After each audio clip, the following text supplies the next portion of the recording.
का अनुभव है और एक गरीब किसान का बेटा हूँ।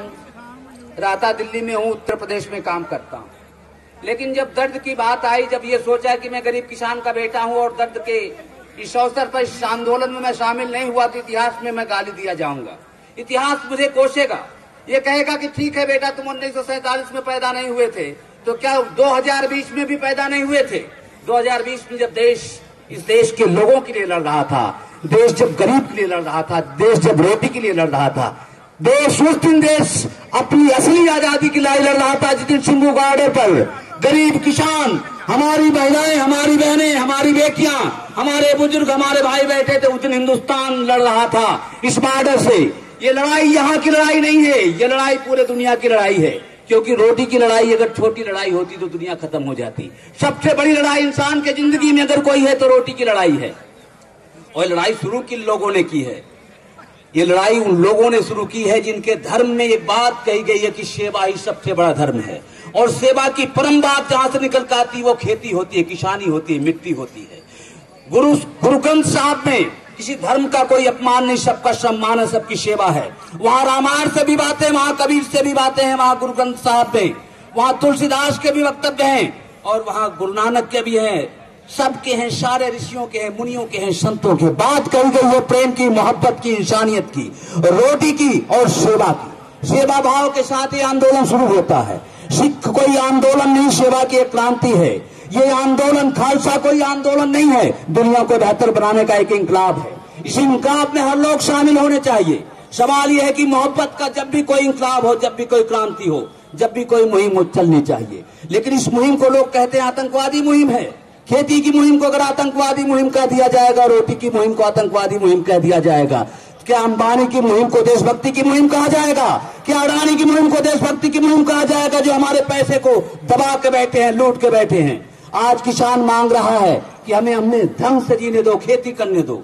हम वही खेती करके बांटते हैं, अपने बच्चे को खिलाते हैं, आपको भी खिलाते हैं। दिल्ली में बैठे हुए लोग, जो आलिशान महलों में बैठे हुए लोग हैं, और रोटी का एक दिन का ना पाए तो उनकी सियासत भूल जाए। मोदी साहब, उनके चेहरे की चमक हमारे रोटी और हमारे ही मशरूम से आती है।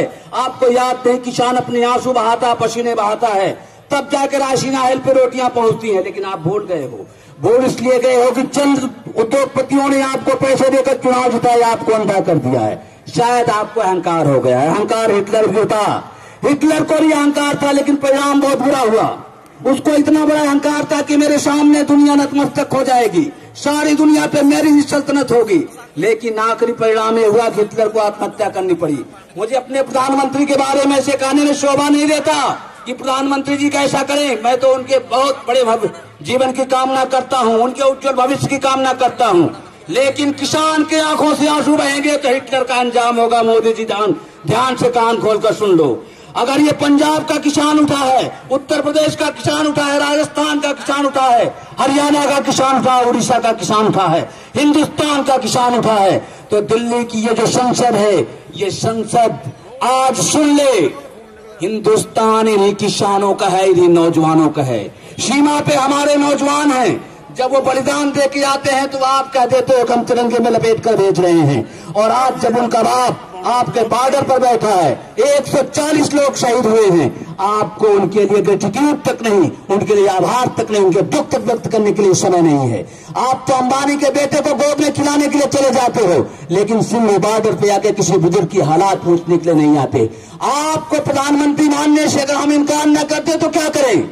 हमने कोई गलती कर दी आपको प्रधानमंत्री चुन के? किसान ने कोई गलती नहीं की। किसान को आपने सपने दिखाए कि तुम्हारे अच्छे दिन आएंगे, अच्छे दिन आएंगे। हमने सोचा आएंगे अच्छे दिन, लेकिन ये नहीं सोचा था अच्छे दिन आपके आएंगे, किसानों के बुरे दिन आप लाएंगे। आप ऐसे फार्मूला बनाएंगे, ऐसे कानून बनाएंगे, ऐसे खेती के कानून बनाएंगे, हम अपने खेत में ही मजदूर हो जाएंगे। हैं तो मजदूर पहले से ही, हम अपने खेत में मजदूर हैं, लेकिन हम ऐसी भी मजदूरी नहीं करना चाहते कि हमारा खेत दूसरे को हो जाए और अपने खेत में ही मजदूर हो जाएं। हम ऐसी भी रोटी नहीं खाना चाहते। वैसे भी पूरे पंजाब के खून में एक बात रहती कि हाथ पसार के खाने की आदत नहीं पंजाब की, खिलाने की आदत है। और आप मोदी साहब हाथ पसारने के लिए मजबूर कर रहे हो। याद रखें, ये हाथ कभी फैला नहीं है, हाथ निभाता है।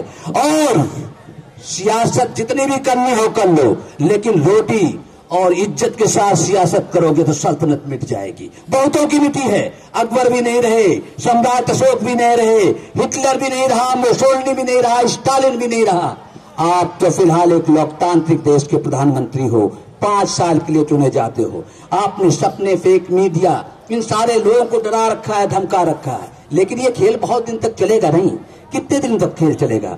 अभी आपने देखा होगा कि रिपब्लिक टीवी और बार के बीच जो बात हुई है, उस बात में खुलासा हो गया है कि सारे चैनलों को पीएमओ द्वारा ये संदेश भेजा जाता है, प्रधानमंत्री कार्यालय द्वारा, कि यही समाचार चलाने हैं। बहुत सारे चैनल हैं, ये कह रहे हैं कि ये किसान नहीं है, ये तो मौज मस्ती करने आए हैं। अरे साहब, आपको भी आना चाहिए यहाँ मौज मस्ती करने के लिए। जिनको लगता है कि किसान मौज मस्ती करने आए हैं, अपनी अच्छी जिंदगी, अच्छी रात छोड़ के यहाँ सड़क पे बैठे हुए मौज मस्ती करने के लिए, उनको शर्म आनी चाहिए। अगर उनको लगता है मौज मस्ती है तो यहाँ पे आके आप भी 2-4 दिन मौज मस्ती करो। घरों में बैठकर टीवी देखकर आपको मौज मस्ती लगती है।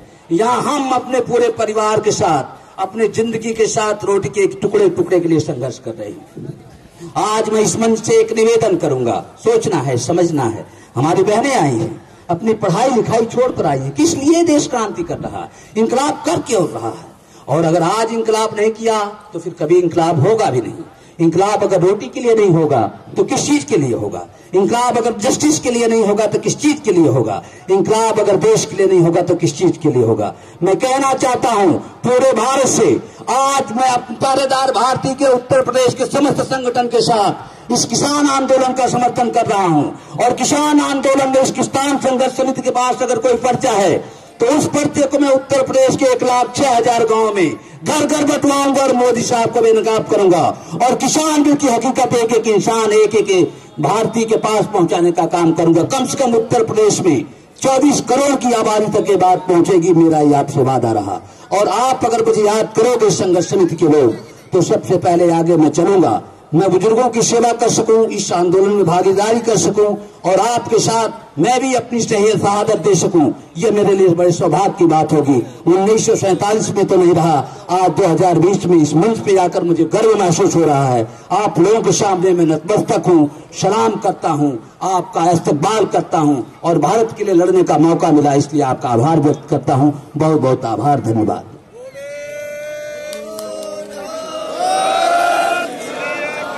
बहुत ही धन्यवाद श्री आकांक्ष शुक्ला जी, पहरेदार भारतीय संगठन उत्तर प्रदेश, जो अपनी गल तुहाडे नाल साझी करके गए आ।